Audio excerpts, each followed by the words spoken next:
কাউকে বাধ্য করতে চাইলে তার নাম ধরে এই আয়াতটি 11 বার পাঠ করুন, সে আপনার কথা শুনতে বাধ্য হয়ে যাবে ইনশাল্লাহ। কিন্তু এটি কোনো খারাপ কাজে ব্যবহার করা যাবে না। আগে বলে দিচ্ছি, অনেকেই আমরা চাই যে আমরা কাউকে ভালোবাসার মানুষকে অন্তত আমার বাধ্য হয়ে যাক, সে আমার কথাবার্তাগুলো শুনুক। তো আমরা অনেকেই আমাদের বিভিন্নভাবে মনের আশা আক্ষেপ থাকে।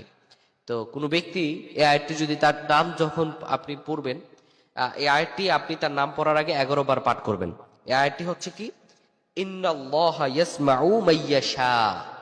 এই আমলটি আপনি করবেন, কিন্তু এখানে কথা হচ্ছে এটা হারাম কাজে ব্যবহার করা যাবে না। অনেক ফোন আসে, বলছে হুজুর আমার স্ত্রী পরকীয়া আসক্ত।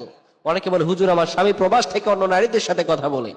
সংসার ভেঙে যায়, সংসার টিকে না, অনেকের নষ্ট হয়ে যায়। তাদের জন্য কি করা, হালাল ভাবে আপনার হালাল স্ত্রীর জন্য আপনি এই দোয়াটি পাঠ করতে পারেন। আপনি কি বলছেন, ইন্নাল্লাহ আল্লাহ ইসমাউ মাইয়াশা, আপনি যাকে ইচ্ছা তাকেই শোনাইতে পারেন, আপনি যা ইচ্ছা তাই শোনেন। আপনি যদি এই আয়াতের এই অংশটি তার নামগুলো ধরা এই আয়াতটি প্রথমে 11 বার পাঠ করবেন। এরপরে যাকে আপনি বাধ্য করতে চান তার বাবার নাম আর তার নামটি পড়বেন, তার বাবার নাম আর তার নামটি পড়বেন। এরপরে 11 বার এই আয়াতটি পড়বেন, ইন্নাল্লাহ ইয়াসমাউ মাইয়াশা।